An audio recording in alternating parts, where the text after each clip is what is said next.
네, 이 시간은 지난주에서 왜 조사심판이 필요한가 제 2부로 먼저 말씀드리겠는데, 여러분들이 일부를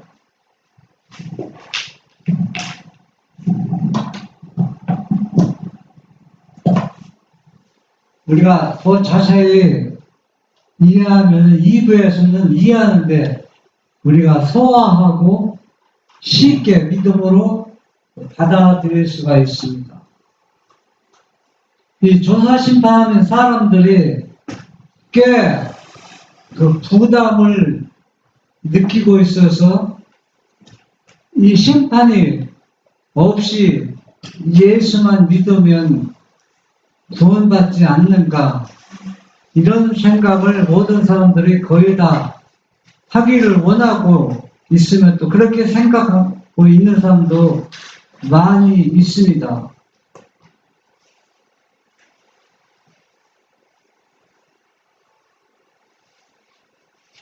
이사야 43장 25절에 보면 나 곧 나는 나를 위하여 내 허물을 도말하는 자니 내 죄를 기억지 아니하리라.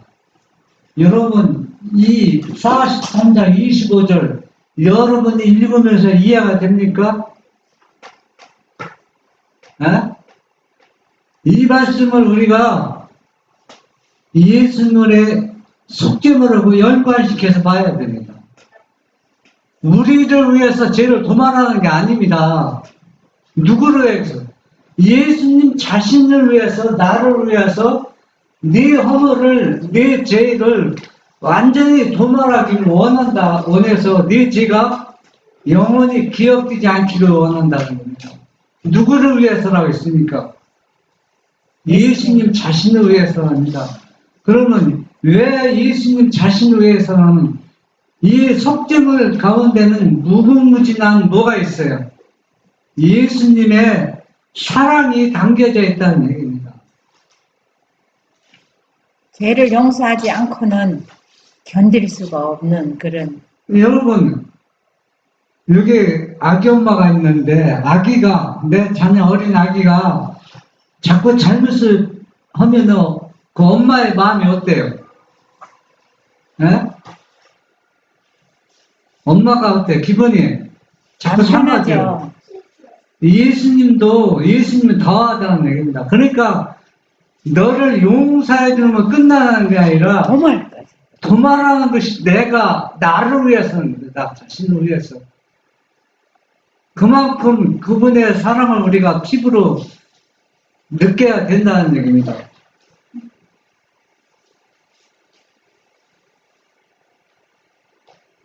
실물교훈 204. 부친은 자기 아들의 비참한 모습과 누더기 옷을 경멸의 눈초리로 보도록 허락하지 않았다. 그가 자기 어깨에 걸쳤던 넓고 좋은 외투로 아들의 남루한 꼴을 덮어주자 그 아들은 회개의 눈물을 흘리면서 아버지여, 내가 하늘과 아버지께 죄를 얻었사오니 지금부터는 아버지의 아들이라 일컬음을 감당치 못하겠나이다 라고 말했다. 그 아버지는 아들을 껴안고 집으로 데리고 갔다. 아버지는 아들이 품꾼의 하나로 받아달라는 요청을 할 기회를 주지 않았다. 그는 그의 가정에서 가장 좋은 대접을 받아야 할 아들이요, 수종하는 남녀 종들의 존경과 섬김을 받아야 할 아들이었다. 네. 이 이야기는 그 배경은 우리 여러분들이 성경을 보는 사람, 또 예수님을 믿는 사람은 이 이야기를 모르는 사람이 없을 정도로 너무나 유명한 이야기입니다. 이게 사복음서에 어디에 나온 이야기입니까? 누가복음 몇 장? 15장. 15장에는 세 가지 이야기가 나오죠. 잃어버린 양, 란을 잃은 양, 달란트 비유, 또 이게 잃어버린 아들, 잃어버린 동정. 이 이야기는 실제 있었던 이야기를 예수님이 이야기하는 겁니다. 실제 같은 이야기를 꾸며내고 비유로 이야기하는 것 같지만 실제 그 당시에 예수님은 실물교훈을 통해서 실제 있었던 일을 실물교훈을 통해서 말씀해 주셨잖아요. 예? 어떤 가상적인 거에게 씨 뿌리는 비유도 그 당시에 뭐가 있었어요. 씨를 뿌리는 그 배경이 흔히 사람들 눈으로 볼 수 있는 것을 그걸 가지고 실물교훈으로 우리에게 주신 것을 알 수가 있습니다. 그런데 사람들은 이 쉽게 뭐라고 표현합니까? 탕자의 비유라고 얘기했는데 이거는 가상적인 이야기로 사람들이 그렇게 생각하고 예수님과 아버지의 사랑을 나타내기 위해서 하나의 비유라고 그렇게 생각하면서 이걸 보는 사람이 있어요.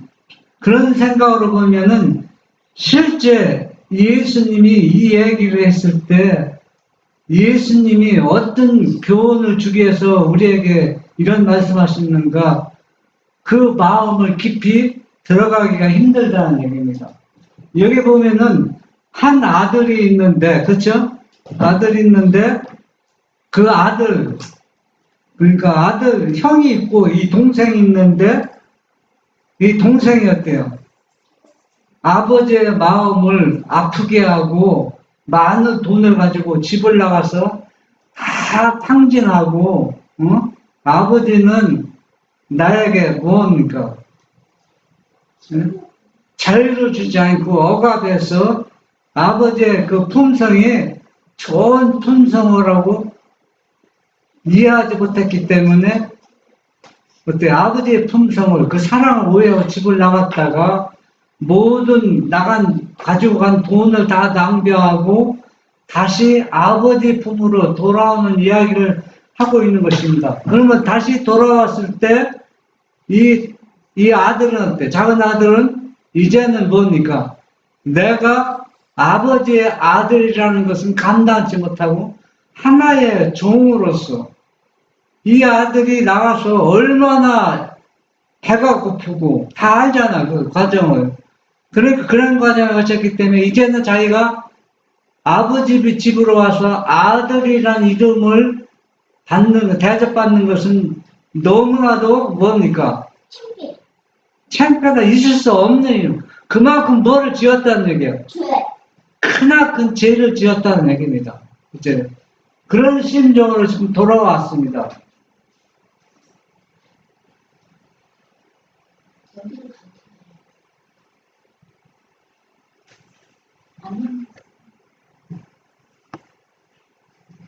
비유에는 탕자의 잘못을 견책하거나 조소하는 장면이 전혀 없다. 그 아들은 자기의 과거가 용서함을 받고 잊어버린 바 되었으며 영원히 그의 죄가 도말되었다는 것을 느낀다. 이와 같이 하나님께서도 죄인에게 내가 네 허물을 빽빽한 구름에 사라진 같이 네 죄를 안개에 사라진 같이 도말하였으니 내가 그들의 죄악을 사하고 다시는 그 죄를 기억지 아니하리라. 네, 여러분 이 말씀을 믿음으로 받아들여야 돼요. 이거는 실제 상황이라는 얘기입니다. 이거는 누구와도 관련이 있어요. 나하고 우리하고 관련이 있다는 얘기입니다. 이 탕자가 이 아들이 작은 아들이 돌아올 때까지는 어떤 마음으로 돌아왔어요? 종으로 받아들여서 배불리 먹고 굶지 않고 그렇게 그런 대접을 받기 원하는 마음으로 왔는데 실제 아버지를 만나고 아버지의 애통을 자기에게 입혀주는 것을 봤을 때 그 사랑의 그 참맛을 봤을 때 이 탕자가 어떤 생각입니까? 자기가 큰 죄악을 지었지만은 자기의 죄가 완전히 무엇처럼 완전히 도말되어서 죄를 짓지 않은 상태로 아버지가 자기를 어때요? 받아주는 것을 이 아들은 느꼈다. 그렇게 믿었다는 얘기입니다. 이 상황은 이 누가복음 15장에 나오는 그 사건만 하는 게 아니라 실제 우리의 믿음의 생활에서도 똑같이 뭐가 된다는 게 적용. 적용이 된다는 얘기입니다. 여러분, 우리는 나에게 누가 잘못하면 또 여러분 자녀가 또 잘못을 하면은 자녀가 엄마 나 잘못했어요. 그러면 용서해 주잖아요. 그거로 끝나요. 더 해줄 게 없어요. 그런데 여기에서 아버지는 뭡니까? 저 잘못했습니다. 그걸 회개하고 돌아오면은 그거로 끝나는 게 아니라 다시는 죄를 짓지 않을 수 있는 능력, 자기의 생명을 자기 자녀에게 부어준다는 얘기입니다. 부어주기 때문에 이 상태는 바로 뭐냐? 다시는 죄를 지을 수 없는 상태가 된다는 얘기입니다. 그러니까 이 작은 아들이 또 아버지의 사랑을 오해하고 집을 나가겠어요? 아니요. 다시는 안 나갑니다. 다시 안 나간다는 건 뭐가 도말되었다는 얘기예요. 죄가 나가고. 자기 죄가 도말되었다는 걸 믿음으로 받아들인 겁니다. 왜 우리는 집보다 못하니까 경험했으니까. 우리도 믿음의 생활에서 똑같은 경험을 우리가 해야 된다는 얘기다. 이게 불가능한 일이 아닙니다. 이렇게 해갖고 조사심판에서 데려가는 겁니다. 그러면은 우리가 여러분 조사심판하면은 조사심판 그 지성소에서 네 죄가 도말되었다 하야 선언하여 우리 죄가 안 짓는 게 아니에요. 네? 네? 그거는 선언하는 것은 우리의 품성을 왜 고정시키는 줄 아세요? 마지막 야곱의 환란이 얼마나 엄청났는데 그 품성을 고정시키지 않으면 견뎌낼 수가 없어요. 그 환란을 이길 수가 없다는 얘기입니다. 그렇기 때문에 우리가 죄를 지을 가능성이 또 있는데 우리의 죄를 도말해주고 우리의 품성을 고정시켜주는 게 아니라는 얘기입니다. 여러분, 조사심판 우리가 올바로 이해해야 됩니다. 우리가 이 작은 아들처럼 죄에서 완전히 떠나왔을 때 그분의 아버지의 사랑을 부어주셔서 그 사랑을 아버지의 예투를 그 아들에게 입혔을 때 예투를 통해서 아버지의 그 의를 통해서 내 죄가 도말되었다는 것을 믿음으로 받아들이는 겁니다.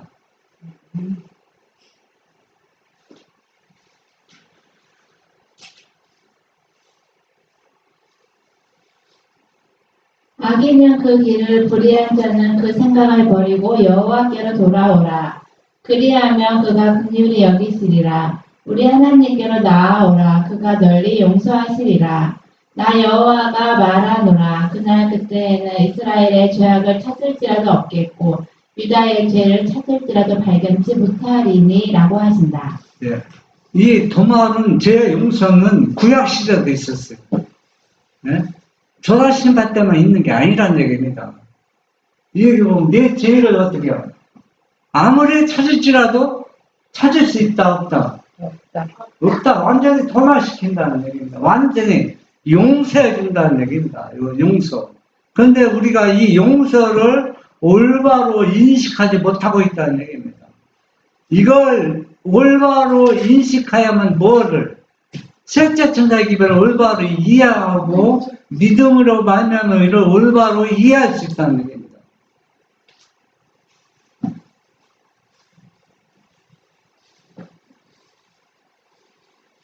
젠투 483 예수님의 피로써 승리함. 그러나 진심으로 죄를 회개하고 믿음으로 그리스도의 피를 그들의 속죄 제물로 주장한 사람들에게는 하늘의 책에 기록된 그들의 이름 아래 용서받았다는 말이 기록된다. 그들이 그리스도의 의에 참여하는 자가 되고 그들의 품성이 하나님의 율법과 조화된다는 것이 나타날 때 그들의 죄는 도말되고 그들 자신이 영원한 생명을 받기에 합당한 사람들이 될 것이다.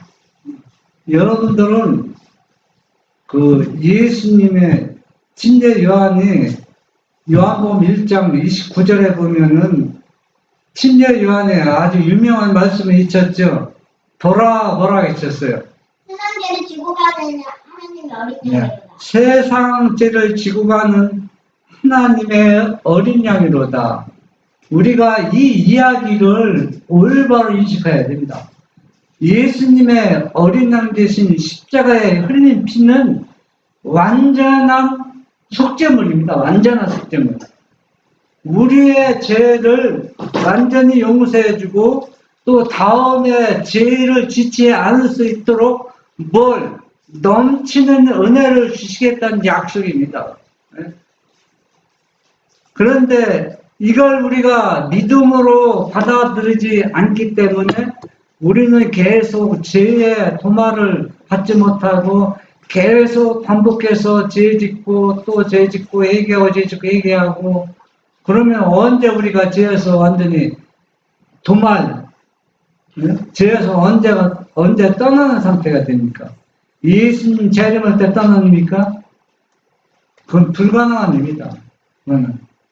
우리는 지금이야말로 왜 조사심판이 1844년부터 시간을 계산점을 정했느냐? 그런데 죽은 사람은 죄 떠나는 경험을 이 땅에서는 못한대. 죽은 사람도 왜 조사심판이 필요하느냐? 이유가 있어요. 왜 필요하느냐? 여러 가지 이유 있지만은 첫째 천사의 기별 중에 영원한 복음 속에서 뭐냐면은 셋째 천사의 기별을 듣지 못하고 죽은 영혼이 있단 말이에요. 셋째 천사. 그러면은 이거는 볼 때 죄의 도마를 받아야 되거든요. 왜? 죄를 범한 거 훨씬 편하거든요. 기록이 되어 있기 때문에. 그래서 이 셋째 천사의 기별을 듣지 못하고 죽은 영혼이지만은 그걸 보면서 뭐라고 이 변호사 예수님이 변론하냐면 사단한테 아버지한테 변론하고 사단은 봐라 이 사람들 죄를 지었다. 그런데 예수님은 기록한 것을 어떻게 변론하냐면 이때 이 당시에는 이들에게 빛이 주어지지 않았다. 아니서 무의식 중에 범한 죄이기 때문에 이들을 용서해 주는 것이 합당하다고 아버지한테 호소하는 겁니다. 그때 아버지는 아들의 그 변호를 듣고 내 말이 맞다. 내 중부가 그들의 죄도 용서해줬다는 확정을 받는 거예요. 그래서 도말시켜버리는 겁니다. 그래서 우리는 1844년 후부터는 엄청난 은혜가 부어진 약속입니다. 그게. 그렇기 때문에 뭘 받으라? 죄의 도말을 받으라는 얘기입니다. 그러니까 다른 시대 봐도 뭐가 넘치도록 우리에게 주어지는 거니까. 아버지의 사랑과 그리스도의 은혜가 물이 흘러 넘치도록 너에게 주시겠다는 약속이 바로 조사심판이 된다는 얘기입니다. 그렇기 때문에 뭐에서 떠나라? 죄에서 떠나라는 얘기입니다. 이게 뭐가 잘못되어 있습니까? 그런데 왜 조사심판을 두려워하고 무서워합니까? 네? 그 사람들은 조사심판은 여기 이 땅에서는 그 심판하는 거고 재림 때 그냥 싹 바꿔갖고 데려간다는 거. 그게 바로 사단의 강신술입니다. 그게 완전히. 그렇게 같으면 예수님 십자가도 질 필요가 없죠. 십자가 뭐로 지는가? 십자가는 뭐와 일치가 안 되기 때문에 죄가 우리의 품성이 뭐가 율법과 일치가 되지 않기 때문에 예수님이 십자가로 속죄문을 바친 거 아닙니까? 무엇을 이루기 위해서 우리의 품성과 하나님의 품성과 율법이 어때 하나가 되고 일치시키는 겁니다. 그것 때문에 완전한 속죄물이 되시고 그걸 확인하는 것이 또 조사심판이라는 얘기입니다. 조사심판은 무궁무진한 진리들이 다 거기 안에 담겨져 있다는 얘기입니다.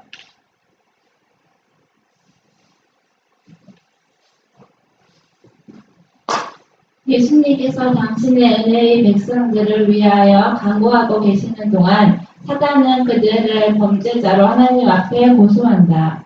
사단은 그들을 의혹에 빠뜨리고 하나님을 믿는 확신을 잃어버리게 하고 하나님의 사랑에서 떠나 그분의 율법을 범하게 하고자 진력해왔다. 여러분들 다 자녀를 낳고 자녀를 키운 뭐가 있어요? 경력이 있죠.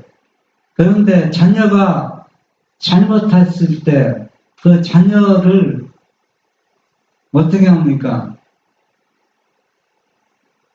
네가 잘못했는데 너를 지금 징계하는 것은 내 엄마의 마음이 너무나 쓰리고 아프다는 것을 느낄 정도로 사랑의 징계를 하면 그 자녀가 잘못된 길에서 돌아설 수 있어요.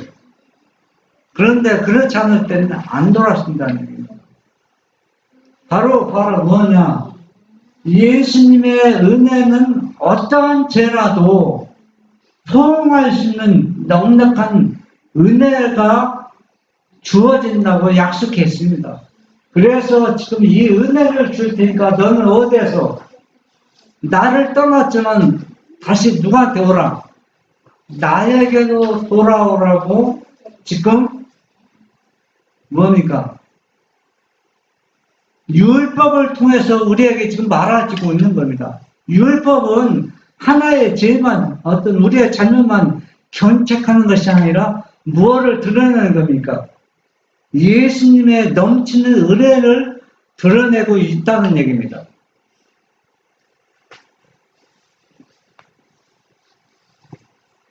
이제 그는 그들의 생애의 기록을 지적하고 그들의 품성의 결함과 그들이 그리스도와 같지 아니한 점, 곧 그들이 구속주의 영광을 더럽힌 것과 바로 그 자신이 그들로 범죄케 한 점들을 지적한다. 그리고 그는 그렇기 때문에 그들이 자기 백성이라고 주장한다. 사단은 기록한 것을 이거 기록한 죄의 문제들 보고 이렇게 주장하지만은 또 한편은 뭐가 기록되어 있어요?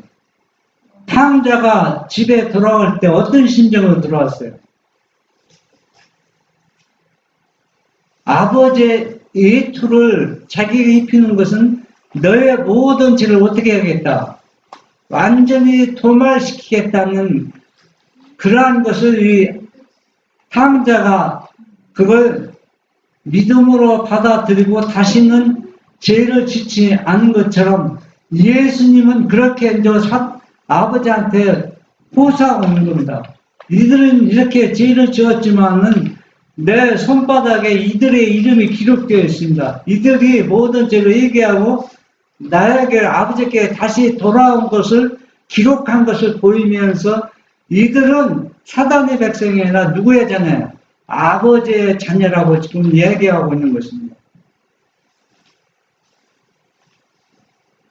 예수님께서는 그들의 죄에 대하여 변명하지 않으신다. 그러나 그들의 회개와 믿음을 보여주시고 그들이 용서받은 것을 주장하신다. 그분께서는 당신의 상한 손을 하나님 아버지와 거룩한 천사들 앞에 드시고 내가 저희 이름을 압니다. 내 손바닥에 저희 이름을 새겼습니다. 하나님의 구하시는 제사는 상한 심령이라. 하나님이여 상하고 통회하는 마음을 주께서 멸시치 아니하시리이다. 그리고 당신의 백성을 고소하는 자를 향하여 사단아 여호와가 너를 책망하노라. 예.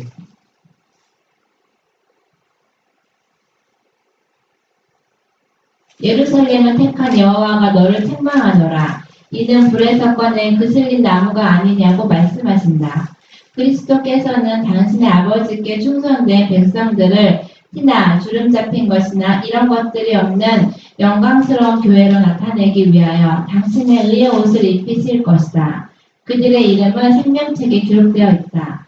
그리고 흰 옷을 입고 나와 함께 다니리니 그들은 합당한 자인 영고라고 그들에 관하여 기록되어 있다.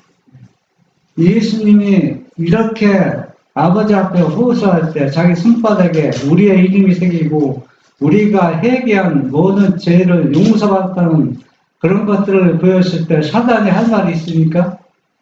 할 말이 없어요. 그리고 사단을 꾸짖는 겁니다. 오히려 이제는. 그럼 여기에 보면은 스가랴 3장 2절에 보면은 여호와가 너를 책망하노라. 이는 불에서 꺼난 그슬린 나무가 아니냐. 이거 누구를 가리키는 겁니까? 우리를 가리키는 겁니다. 우리가 어디에서 끝낸 나무라?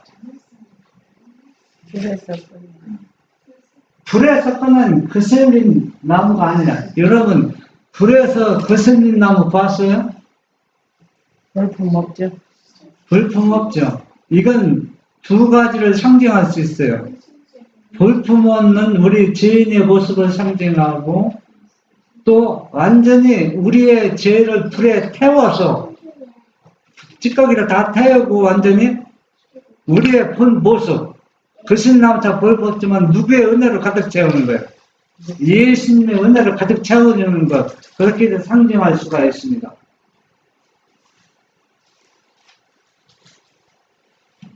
심판의 대대행표 385 심판의 시작과 죄의 도말.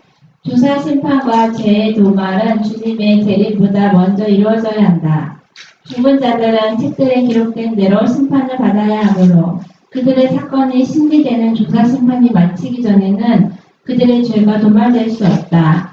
사도 베드로는 유쾌하게 되는 날이 주 앞으로부터 이를 것이요. 네. 산 사람의 죄의 도말은 유쾌하게 되는 날, 주님의 무한한 성령의 선물을 통해서 우리 죄가 도말받는 것입니다. 그러나 우리가 이러한 도말을 받기 전에 우리 삶 속에서 뭡니까? 죄에서 완전히 뭐가 돼야 됩니까? 떠난 상태, 우리의 성품이 누구의 성품인가?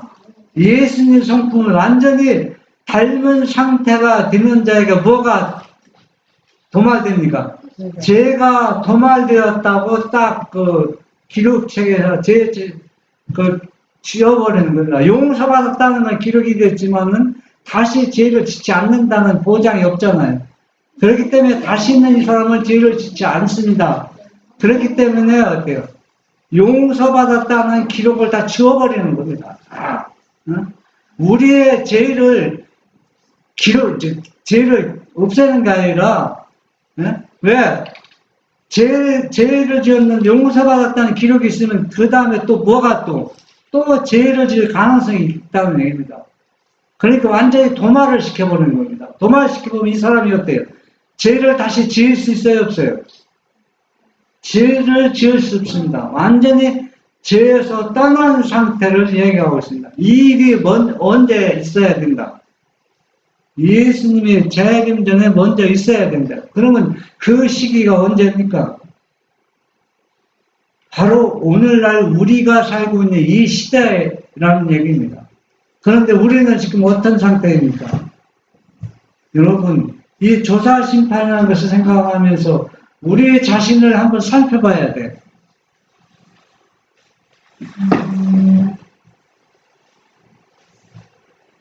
그리스도 곧 예수를 보내시리니라고 말하므로 예수님께서 보내심을 받는 때에 믿는 사람들의 죄가 도말될 것이라고 분명히 말한다. 그리고 조사 심판이 마치면 그리스도께서 오실 것이다. 그리고 그분께서는 그때에 모든 사람에게 행위대로 갚아주실 것이다. 예, 사도행전 3장 19절 20절에 보면은 이거는 이름의 성령을 얘기하는 거죠. 성령 얼마나 많이 부어졌는데 지금 그리스도고 예수를 보내시니 그게 누굽니까? 예수 자신이 누구를 통해서 온다? 성령을 통해서 무한히 임하기 때문에 뭐가 된다? 죄가 도말되는 것처럼 마지막 시대에도 이러한 일이 우리 시대에 일어날 것이라는 얘기입니다. 그래서 우리의 죄가 어떻게 된다? 초대교회처럼 그때처럼 완전히 죄가 도말된다는 얘기입니다. 그럼 우리는 이것을 믿음으로 받아야 됩니까? 안 받아야 됩니까? 받아들여야 됩니다.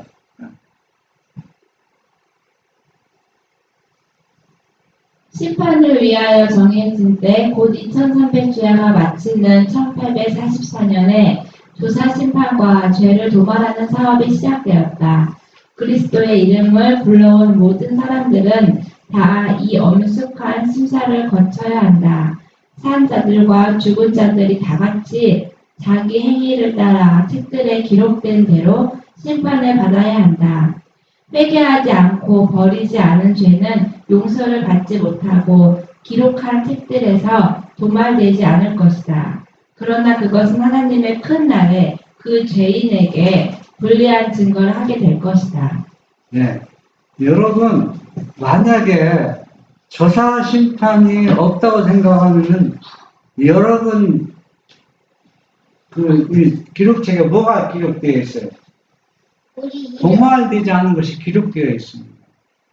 그러면은 예수님 재림할 때 구원 얻습니까? 못 얻습니까? 얻었습니다. 못 얻습니다. 뭐가 도말되지 않아서? 죄가 도말되지 않아서. 그런데 조사 심판이 왜 없습니까?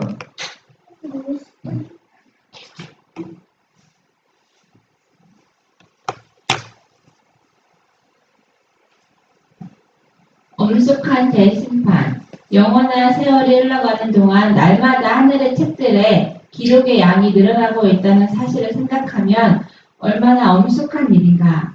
한 번 입에서 나온 말, 한 번 나타난 행위는 결단코 돌이킬 수 없다. 천사들은 선악간의 행위를 다 기록하여 준다. 네. 여러분들, 매일 천사들이 우리의 모든 생각과 행동들을 계속 기록하고 있는데 그 기록하는 그 장들이 엄청나게 지금 늘어나고 있다는 걸 생각하면 우리가 말 한마디나 우리의 행동을 함부로 할 수 없어요. 이걸 우리가 전혀 의식하지 않고 아무 생각 없이 우리가 살아가고 있다는 얘기입니다.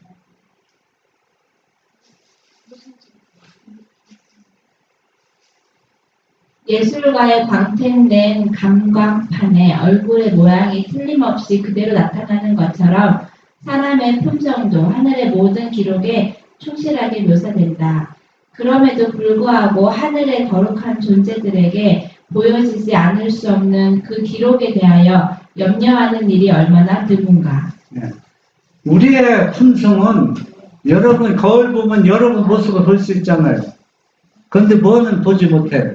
마음을 보지 못해요. 그런데 유감스럽게도 하늘에 기록된 것은 여러분의 품성은 그 마음판에 여러분 얼굴 일적인 모습을 보면서 여러분 속마음을 다 훤히 들여다보고 있다는 얘기예요. 하늘 우주에 있는 모든 존재들은. 그러면 여러분들 한번 생각해 보세요. 내가 지금 내 생각을 어떻게 하는지 상대방이 내 마음속을 읽고 있다면 여러분 그 상대방 얼굴을 똑바로 바라볼 수 있어요? 왜? 아름다운 생각, 예수님 품성 가진 사람은 의식하지 않지만 그렇지 못한 사람들은 다 의식하면서 살아갈 수밖에 없어요.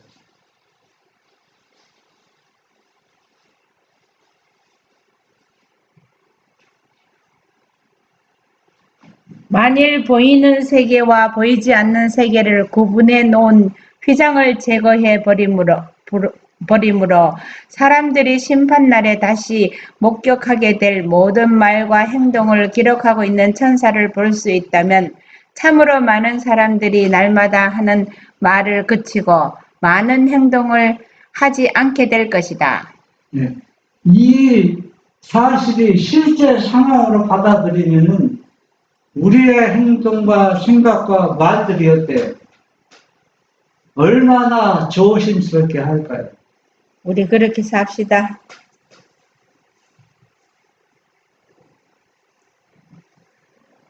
쟁투 488 속죄 사업의 중심, 구주의 중보 사업의 혜택을 받을 사람들은 하나님을 두려워함으로 완전한 성길에 이르기 위한 그들의 의무를 그 어떤 것도 방해하도록 허용해서는 안 된다. 귀중한 시간을 쾌락과 몸치장과 돈 버는 데 허비하는 대신에 열렬하고 경건하게 진리의 말씀을 연구하는 데 바쳐야 할 것이다. 하나님의 백성들은 성소 문제와 조사 심판에 관한 문제를 분명히 이해해야 할 것이다. 네, 마지막 시대에 사는 사람들은 밑들이 하나님의 백성들은 성소 문제와 조사 심판에 관한 문제를 분명히 이해하지 못하면 다 어떤 사람이랑 멸망당할 수밖에 없다. 그래서 우리는 이것을 분명히 이해하기 위해서는 뭘 연구해야 돼요? 성소 문제와 조사 심판에 관한 깊이 성경을 연구해야 된다는 얘기입니다.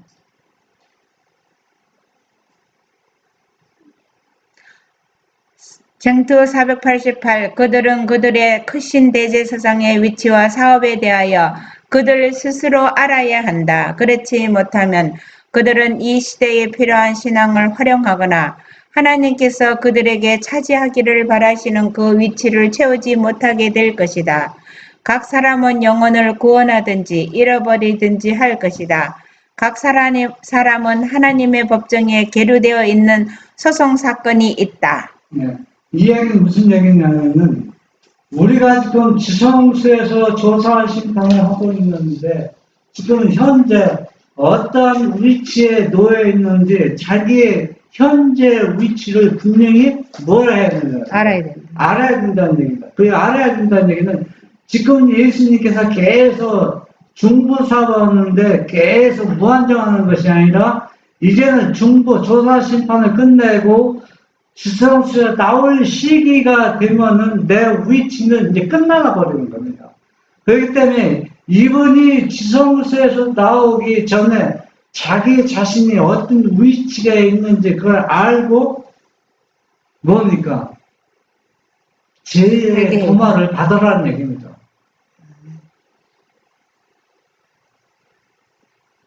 각 사람은 크신 재판장을 직접 대면하여 서지 않으면 안 된다. 그러므로 심판이 시작되어 책들이 펴질 것과 마지막 날에 자신의 운명을 결정하는 자리에 서야 할 엄숙한 광경에 대하여 각 사람은 다니엘과 같이 자주 심사숙고하는 것이 참으로 기묘하다. 네. 이 땅에서는 세상에서 재판하고 또 검사나 판사나 변호사 그런 거는 완전히 다 믿을 수가 없어요. 물론 다 불신하는 거이지만 그러나 이 땅에서는 얼마나 억울하게 감옥 가는 사람도 있잖아요. 네? 왜 억울하게 합니까? 심판을 잘못해갖고. 심판, 검사나 판사, 변호사들이 무엇을 때문에 그렇습니다.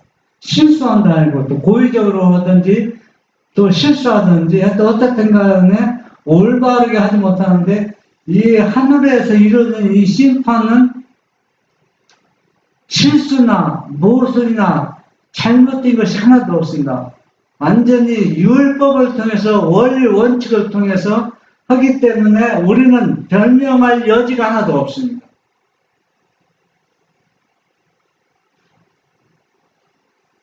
하늘 성소에서 사람을 위하여 진행되는 그리스도의 중보 사업은 구원의 계획에 있어서 십자가 상에서의 그분의 죽음과 마찬가지로 기묘하다. 그분께서 부활하신 후 승천하여 하늘에서 완성하실 일은 그분의 죽으심으로 시작되었다. 우리는 믿음으로 앞서가신 예수께서 우리를 위하여 들어가신 그 휘장 안으로 들어가야 한다. 여기 보면은 예수님이 십자가를 통해서 우리가 믿음으로 받아들이는 죄 용서받은 그 사실을 우리가 얘기하면서 그것은 뭡니까? 시작이라는 얘기입니다. 시작. 그래서 앞서가신 예수를 해서 예수님이 지금 어디에 들어가셨어요? 지성소 들어가서 우리도 따라 지성소에 들어가서 그분의 뭘 혜택을 받아요? 중보사업의 혜택을 받아야 된다는 얘기예요. 십자가를 통해서 끝나서 이제는 우리가 하늘에 가는 게 아니라는 얘기입니다. 계속 진행 중인 것을 지금 이야기하고 있습니다.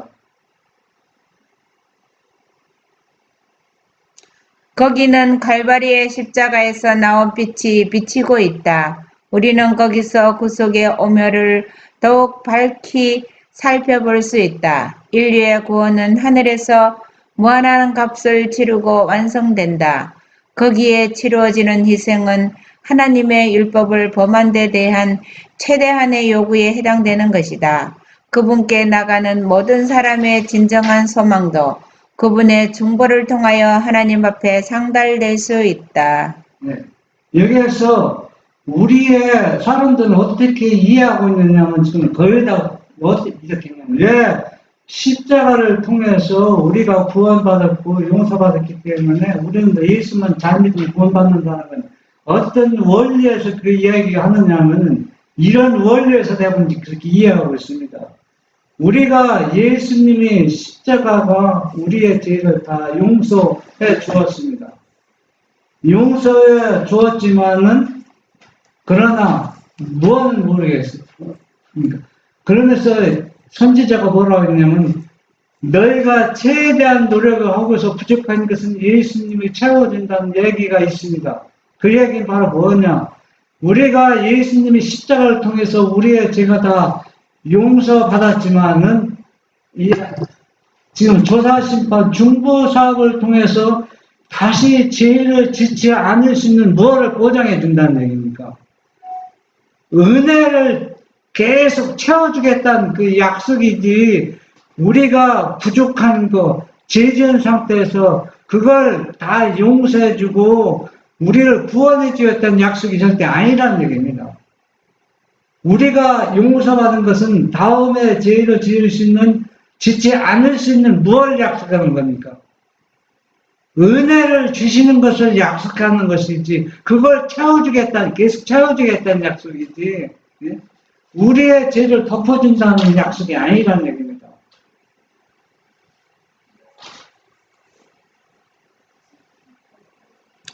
수고하고 무거운 짐진 자들아 다 내게로 오라. 내가 너희를 쉬게 하리라.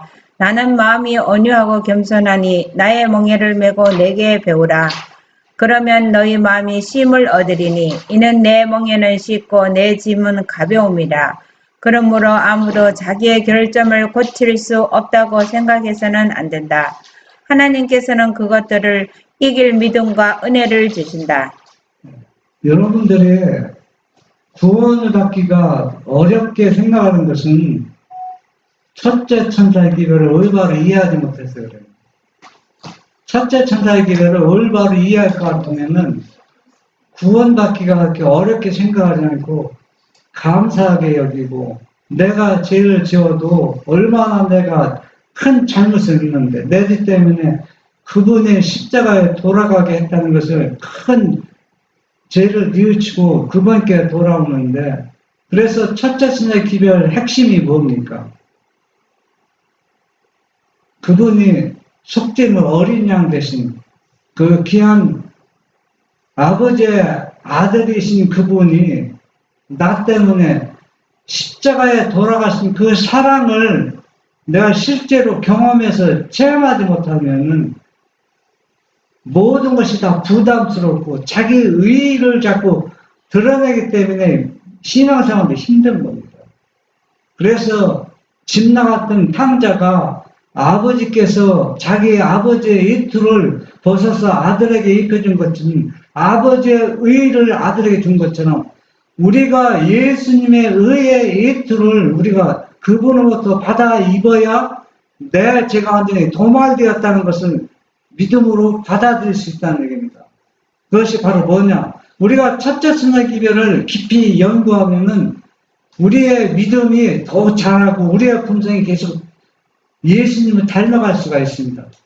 그런데 첫째 천사의 기별을 올바로 이해하지 못하고 둘째, 셋째 천사의 기별을 받아들이면 이 신앙이 얼마나 부담이 되는지 모릅니다. 왜?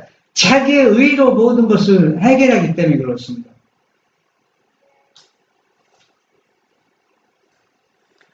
심판대 앞에 설 각 사람의 준비. 오늘날 우리는 대속죄일에 살고 있다.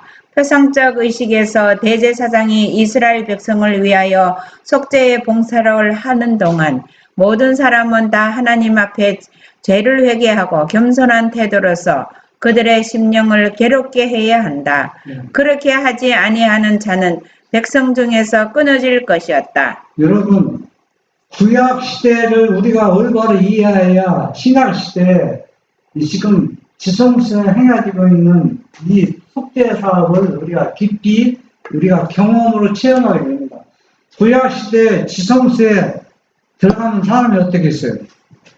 죽었어요. 죽었는데 어느 날만은 1년에 딱 하루만 들어갈 수 있어요. 대속죄일. 대속죄일에. 대속죄일에 대제사장만 들어가죠. 대제사장만 지성스에 들어갔을 때 왜 제사장은 안 죽었어요? 하나님께서 대제사장은 속죄 제물을 드리고 회개가 죄를 다 회개했으니까는 그리스도도 안 죽은 게 아니에요. 안 죽은 이유가 있어요. 그거는 그 시간, 대제사장 시간을 가리웠어요. 가리웠다는 얘기는 시간을 어떻게 해요? 그렇기 때문에 대제사장이 사는 겁니다.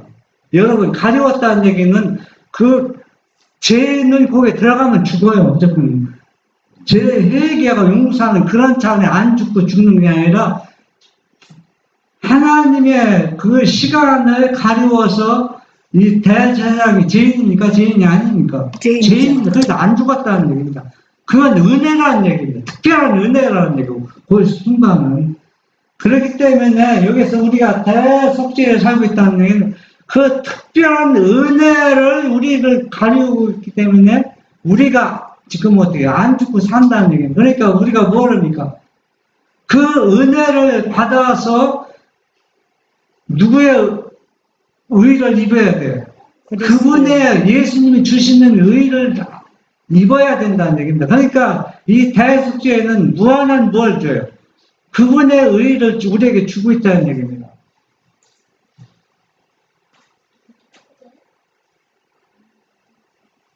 그와 같이 자기 이름이 생명책에서 도말되기를 원치 아니하는 모든 사람은 그들의 은혜의 시기가 얼마 남지 아니한 오늘날 죄를 슬퍼하고 진정으로 회개함으로 하나님 앞에서 그들의 심령을 괴롭게 해야 한다. 그들은 심각하고 철저하게 마음을 살펴야 한다. 네. 우리는 지금 이런 시대에 살고 있습니다. 그러면 우리가 뭘 해야 됩니까? 회개를. 회개하면 우리 생활을 바꿔야 된다는 얘기입니다. 어떻게 생활을 바꿔야 되는가? 여러분이 철저하게 기도하면서 연구해야 될 문제입니다. 이게 간단한 문제가 아니에요. 왜? 죽고 사는 문제가 달렸다는 얘기입니다. 그대로 그냥 2020년 그대로 살아가고 21년도 새해도 그대로 살아가면 문제가 심각하게 된다는 얘기예요.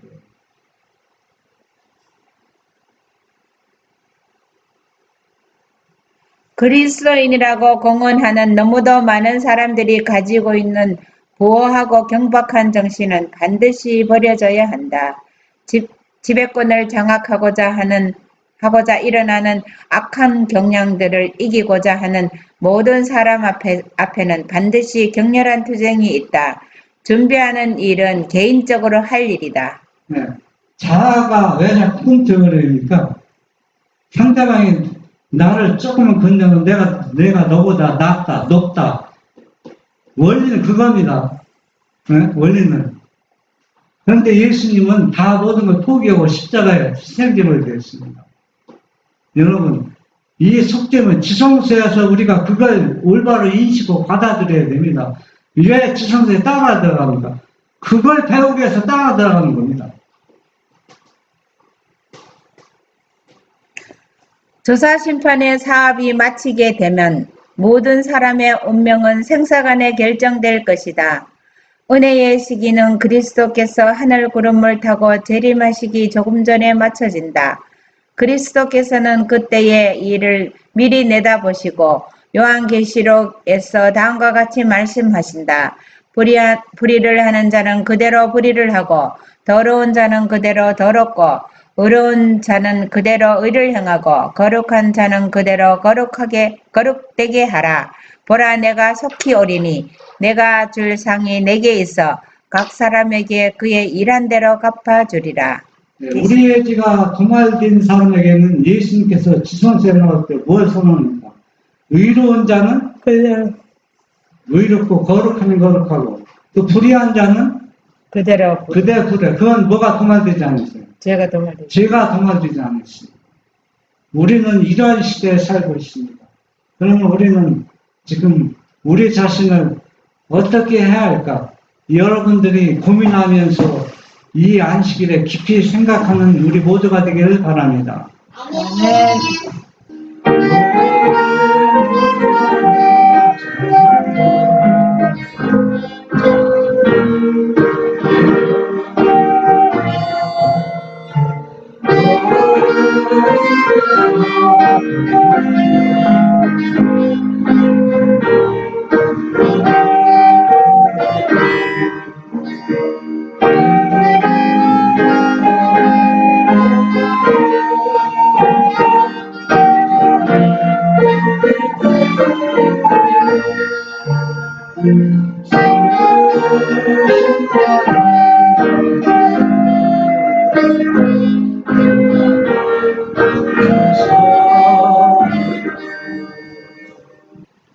하늘에 계신 우리 아버지,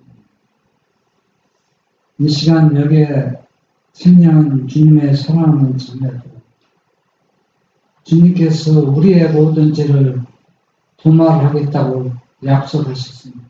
믿음으로 주님의 말씀을 받아들이는 여기 계신 우리 모두가 되도록 축복하여 주시옵소서. 그래서 이제는 작은 아들이 다시 집을 나가지 않고 죄를 범하지 않은 것처럼 완전한 용서, 완전한 도말을 받은 것을 믿음으로 받았던 것처럼 우리도 그러한 믿음이 되게 인도하여 주시옵소서. 예수님의 이름으로 기도합니다. 아멘.